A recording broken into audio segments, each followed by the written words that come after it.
এই কোরআনের দাওয়াতকে পৌঁছিয়ে দেওয়ার জন্য, তাবলীগ করার জন্য নিজের আপন চাচা আবু তালেব, আবু লাহাব, উতবা, সাইবার কাছে চলে গেলেন। তখন 40 বছরের জিন্দিগি, নবুয়তি জিন্দিগি, অনেক লম্বা কথা, আমি মাঝখান থেকে বলে ফেললাম, পেছনে অনেক কথা আছে। এই 40 বছরের জিন্দিগির ভিতরে নবীজি হচ্ছেন আল আমিন। নবীর চাইতে ভালো মানুষ আর কেউ নাই। আল আমিন, সত্যবাদী মুহাম্মদ, এর চাইতে ভালো মানুষ হতেই পারে না। যে নবীজি আপন চাচা আবু তালিব নবীজিকে এত আদর করেছেন, এত মোহাব্বত করেছেন, লালন পালন করেছেন, খানা খাইয়ে দিয়েছেন, মুখের ভিতর লুকমা ঢুকিয়ে দিয়েছেন, সে আবু তালিব কি করে নাই? মৃত্যুর সময় কালেমা পড়ে নাই। কখন? 40 বছর পেরিয়ে নবীর উপর যখন কোরআনে কারিম নাজিল হয়ে গেছে, নবীর উপর সূরা আলাক নাজিল হয়ে গেছে, জিবরাইল আলাইহিস সালাতু ওয়াস সালাম নবীর উপর কোরআন নিয়ে আসছেন আর বলছেন, হে নবী আপনি পড়েন ইকরা বিসমি রাব্বিকাল্লাযী খালাক, অথবা ইকরা, হে নবী পড়েন। একবার, দুইবার, তিনবার। এটা আমার আজকের বয়ান না, এটা অন্যদিকের বয়ান, এটা ওই দিকে গেলে অনেক সময় লাগবে। তো বলতে দিলাম 40 বছর পরে নবীর উপর কোরআন যখন নাজিল হয়েছে আর নবীর উপর হুকুম হয়েছে, বাল্লিগু ইয়া আইয়ুহার রাসূল বাল্লিগ মা উনজিলা ইলাইকা মির রাসূলি রাব্বিক, হে রাসূল আপনি দ্বীনের তাবলীগ, কোরআনের তাবলীগ আপনি মক্কার অলিতে গলিতে, আনাচে কানাচে সকল জায়গায় পৌঁছিয়ে দেন। যখনই নিজের আপন মানুষের কাছে চলে গেলেন, আপন মানুষকে নবীজির আপন চাচা আবু তালিব, আবু লাহাব, নবীজির আপন চাচা না? আপন চাচা, বাপের ভাই, এর সাথে আপন তো আর হতে পারে না। নিজের আপন বাপের ভাইয়ের কাছে চলে গেলেন আর বললেন, ও চাচা আমি আল আমিন, আমি মুহাম্মদ, এর মধ্যে কোনো সন্দেহ আছে? কখনো না। তারাও বলেছে কখনো না, এই শব্দের মধ্যে কোনো সন্দেহ নাই। আমি যদি বলি ওই পাহাড়ের ওই পাদদেশে, ওই পাহাড়ের ওই পাশে শত্রুদল আছে, আপনাদেরকে মেরে ফেলবে, আপনারা কি বিশ্বাস করেন? তো অবশ্যই বিশ্বাস করি। তাই বিশ্বাস দিয়ে করেন চাচা, আপনারা যে কপুরি মতাদর্শের উপর যে মূর্তি পূজা, সামনে মূর্তি, মাটির পুতুল রেখে যেভাবে পূজা করেন, এইভাবে যদি পূজা করে বেঈমান হয়ে পৃথিবীর থেকে মৃত্যুবরণ করেন, তো আল্লাহর তৈরি জাহান্নামে চলে যেতে হবে, জাহান্নামের বাসিন্দা হয়ে যাবেন। তাৎক্ষণিক আবু লাহাব বলল, তাব্বাং লাকা ইয়া মুহাম্মদ আলী হাদা জামাতানা, হে আব্দুল্লাহর বেটা মুহাম্মদ তুমি ধ্বংস হয়ে যাও। নাউজুবিল্লাহ বলেন। যেই বাতিদা আমি মূল পয়েন্টটা আপনাদেরকে এটাই বোঝাতে চাচ্ছি, যে নবীজি পৃথিবীতে আসার পর যে আবু লাহাব এত খুশি হয়েছিলেন, অনেক খুশি হয়েছেন নবীজি দুনিয়াতে আসার পর। একদম দাসী, দাসী গোলাম আবু লাহাবের কাছে বললেন যে আপনার ভাই আব্দুল্লাহর গড়ে মুহাম্মদ আপনার বাতিদা এসেছে, এত সুন্দর, এত চাকচিক্য, এত লাবণ্যময়, সূর্যের আলো তার সামনে ফেল হয়ে যাবে, এত সুন্দর নূরের চেহারা। এই কথা যখন একজন দাসী সর্বপ্রথম নিজের আপন চাচা আবু লাহাবের কাছে পৌঁছিয়ে দিলেন, আবু লাহাব কি করলেন? খুশির ঠেলায় ওই বান্দিকে, ওই দাসীকে চিরতরে আজাদ করে দিয়েছেন। বলেন সুবহানাল্লাহ। সুবহানাল্লাহ ঠিক আছে, এখানে সুবহানাল্লাহ আসলে বলা ঠিক না, কারণ যখন আজাদ করে দিয়েছে খুশিতে, এবং কি যে আঙ্গুলের দ্বারা ইশারা দিয়েছে যে সত্যি আমার বাতিদা এসেছে, এত সুন্দর, যে আঙ্গুল দিয়া ইশারা করেছিলেন, আল্লাহ পাক রব্বুল আলামিন এই কুপুরি শক্তি নিয়ে আবু লাহাব দুনিয়ার থেকে বিদায় হয়ে গেছেন। নিঃসন্দেহে আবু লাহাব জান্নাতি না জাহান্নামী? জান্নাতি না জাহান্নামী? আবু লাহাব যে জাহান্নামী এর মধ্যে কোনো সন্দেহ আছে? কোনো সন্দেহ নাই। নিঃসন্দেহে জাহান্নামী, কারণ সে কুফরি অবস্থায় মৃত্যুবরণ করেছে। নবীজিকে গালি দিয়ে মূর্তি পূজা করে কুফরি শক্তি নিয়ে দুনিয়ার থেকে চলে গেছে। নিঃসন্দেহে আবুল আহাব জাহান্নামী। কিন্তু আমার আপনার নবী কেমন দামি একজন নবী, কথা সব কিছু ঘুরিয়ে এক জায়গায় আসবে। আমার আপনার নবী কেমন দামি নবী, কেমন শ্রেষ্ঠ নবীর উম্মত। আমরা কোথায় আছি, আমরা কেমন নবীর উম্মত, যেই নবীর আগমনের কারণে আবুল আহাব খুশি হয়ে যে আঙ্গুল দিয়ে ইশারা দিয়ে দাসী বান্দিকে আজাদ করে দিয়েছিলেন, সেই আঙ্গুল কিয়ামত পর্যন্ত আবুল আহাবের কান্ডা থাকবে। বলেন না সুবহানাল্লাহ। জাহান্নামের তেজস্বী আযাব যখন তার শরীরে আক্রমণ করে, আযাব যখন শুরু হয়ে যায়, প্রতি সোমবারে তার এই ডান হাতের শাহাদাত আঙ্গুলটা এরকম বরফের মতো ঠান্ডা হয়ে যায়। সুবহানাল্লাহ।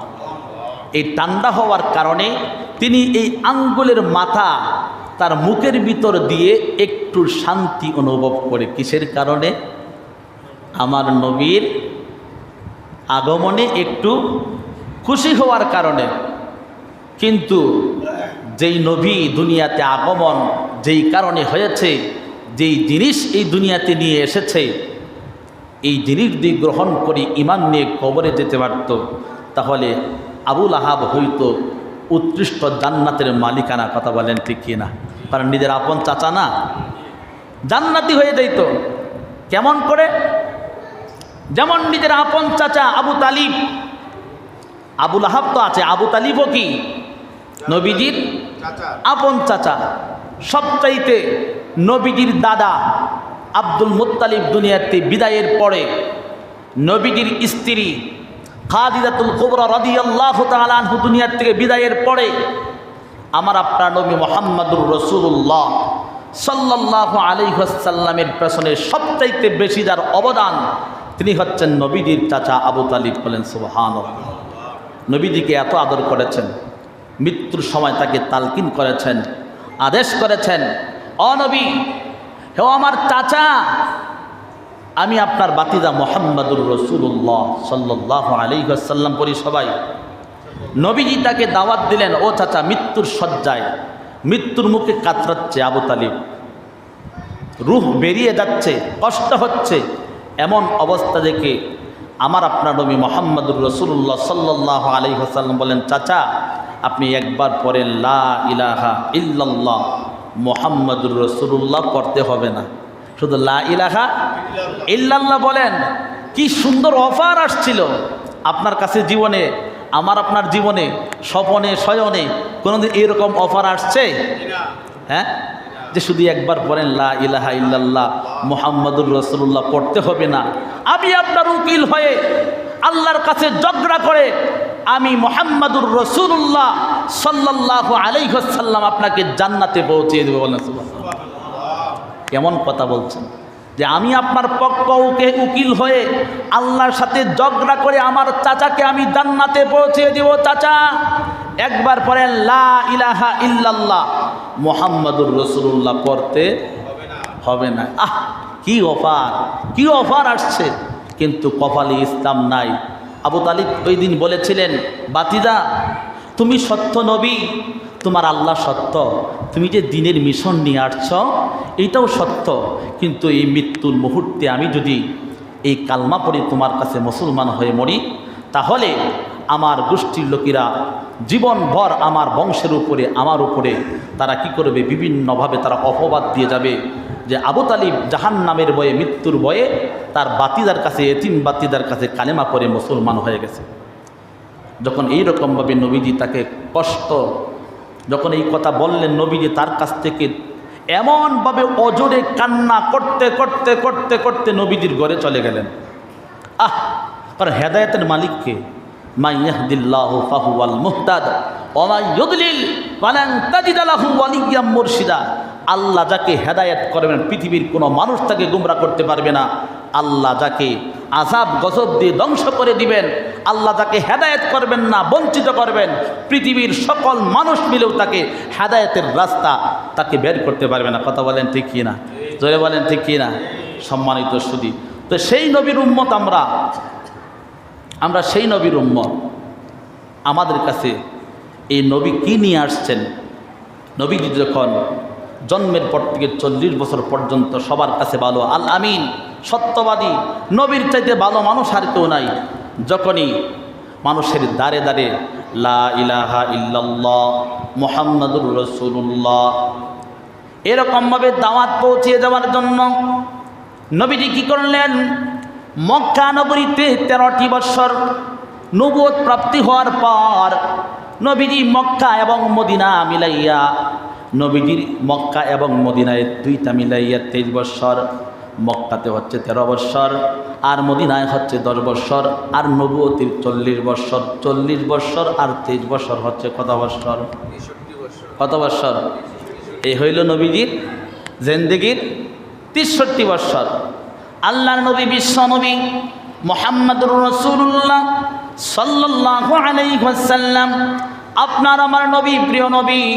আল্লাহ যেই নবীকে এই উম্মতের জন্য রহমত করে পাঠিয়েছেন, আল্লাহ পাক রব্বুল আলামিন কোরআনুল কারীমের ভিতরে বলেন, ওয়ামা আরসালনাকা ইল্লা রাহমাতাল লিল আলামিন। রহমতে আলাম নবী দুজাহান, রহমতে আলাম নূরে মুজাসসাম। সাহাবীরা আথর বানায় আমার নবীর গাম। ঠিক কিনা? কথা বলেন ঠিক কিনা? নবীজির গাম মোবারক, সাহাবায়ে কেরাম নবীজির যখন শরীর ঘেমে যাইতো, আম্মাজান আয়েশা সিদ্দিকা রাদিয়াল্লাহু তাআলা আনহা বলেন, আমরা নবীদের শরীরের গাম মোবারক শিশি বোতলে ভরে রাখতাম, বড় বড় অনুষ্ঠানের ভিতরে আমরা সুগন্ধি হিসাবে ব্যবহার করতাম। বলেন সুবহানাল্লাহ। রহমতে আলাম নবী দুজাহান, রহমতে আলাম নূরে মুজাসসাম। সাহাবীরা আতর বানায় ওই নবীজির গাম, সাহাবীরা আতর বানায় ওই নবীজির গাম। পারেন না এই গজলটা? সবাই পারেন। রহমতে আলাম নূরে মুজাসসাম, রহমতে আলাম নূরে মুজাসসাম। সাহাবীরা আতর বানায় ওই নবীজির গাম। শোনো জানো মানো তোমরা আমার নবীজি, যাহার পাগল চন্দ্র সূর্য তারকারাজি। ঠিক কিনা? শোনো জানো মানো তোমরা আমার নবীজি, যাহার পাগল চন্দ্র সূর্য তারকারাজি। তোমরা আরো শুনবানি সুন্দর কাহিনী, তোমরা আরো শুনবানি সুন্দর কাহিনী। জান্নাতেরি রুমে রুমে লেখা নবীর নাম, জান্নাতেরি রুমে রুমে লেখা নবীর নাম। রহমতে আলাম নূরে মুজাসসাম, রহমতে আলাম নবী নূরে মুজাসসাম। সাহাবীরা আতর বানায় ওই নবীর গাম, সাহাবীরা আতর বানায় আমার নবীর গাম। মারহাবা কোন।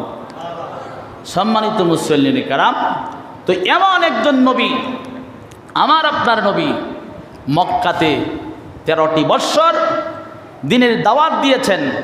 আবু জাহেল, উতবা, শাইবা নবীদের আপন লোকদের কাছে অত্যাচারে থাকতে পারে নাই। আল্লাহর হুকুমে আবু বকরকে সঙ্গী বানায়া মক্কা থেকে মদিনায় হিজরত করেছেন। বলেন সুবহানাল্লাহ। এই নবীজির হিজরতের দিনটা ছিল এই পবিত্র নবীজির জন্ম তারিখের সোমবার। বলেন সুবহানাল্লাহ। নবীজি যেদিন হিজরত করেছেন এই দিনটা কি, বারটা কি ছিল? সোমবার। আল্লাহর নবী, বিশ্ব নবী মুহাম্মদুর রাসূলুল্লাহ সাল্লাল্লাহু আলাইহি ওয়াসাল্লাম মক্কা থেকে মদিনায় হিজরত করেছেন। আল্লাহর নবীকে আল্লাহ সান্ত্বনা দিয়েছেন, হে নবী চিন্তা করবেন না, টেনশন করবেন না, আপনাকে যত বাধা দেখ না কেন, আপনাকে মারধর করুক না কেন, যত অপবাদ দেখ না কেন, আপনাকে বিশ্বাস করুক বা না করুক, আপনাকে আমি একটা দায়িত্ব দিয়ে পাঠিয়েছি। সেই দায়িত্বটা হচ্ছে ইয়া আইয়ুহার রাসূল বাল্লিগ মা উনজিলা ইলাইকা মির রাব্বিক। ও আমার পয়গম্বর মুহাম্মদুর রাসূলুল্লাহ, হে আমার নবী মুহাম্মদ সাল্লাল্লাহু আলাইহি ওয়াসাল্লাম, আপনাকে যে যা বলুক না কেন, আপনাকে মামলা করবে, হামলা করবে, কাটাকাটি করবে, আপনার সাথে মারামারি করবে, আপনাকে আঘাত দিবে, কষ্ট দিবে, কষ্ট নেবেন না, কারণ আমি আল্লাহ ইজ্জতের মালিক, সম্মানের মালিক, আমি আল্লাহ সব দেখতেছি। আমি আল্লাহ আপনাকে যেই দায়িত্ব দিয়েছি, সেই কোরআনের দাওয়াতটা ঘরে ঘরে, এই তাবলিগের দাওয়াতটা ঘরে ঘরে পৌঁছায়া দেন। বলেন সুবহানাল্লাহ।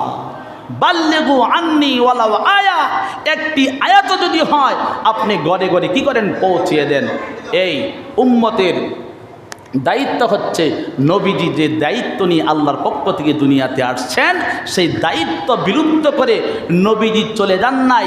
নবীজি এই দায়িত্ব উম্মতের সকল হক্কানি আলেমদের কাছে দিয়ে গেছেন, তবে তাবিঈনের কাছে দিয়েছেন, সাহাবায়ে কেরামের কাছে দিয়েছেন। যেমনিভাবে সাহাবায়ে কেরাম দিনের দাওয়াত দিয়েছে, তাবিঈনরা দিনের দাওয়াত দিয়েছে, এই উম্মতের শ্রেষ্ঠ সন্তান হযরত উলামায়ে কেরাম এই কোরআনের সত্য কথা এরকম দাঁড়ে দাঁড়ে প্রত্যেকটা মহলে, প্রত্যেকটা সেক্টরে বলে বেড়াচ্ছে। আর আজকে ওই রকম আবু লাহাব, উতবা, সাইবার উত্তরসূরিরা, আবু জাহেল নাই, উতবা নাই, সাইবা নাই, কিন্তু আবু জাহেল যে ডিম পাড়ছিল, ওই ডিমের বাচ্চাগুলি এখনো পৃথিবীতে কিছু আছে। কথা বলেন ঠিক কিনা? আছে না নাই? আছে না নাই? আবু জাহেল আছে, ফেরাউন আছে, কিন্তু ফেরাউন যে ডিম পাড়ছিল, এই ডিমের ছোটো ছোটো বাচ্চাগুলো আছে। আছে না নাই? কোরআনের সত্য কথা বললেই মামলা করেছে, হামলা করেছে, ধমকি দিয়েছে, গুম করেছে, খুন করেছে, হত্যা করেছে। কথা বলেন ঠিক কিনা?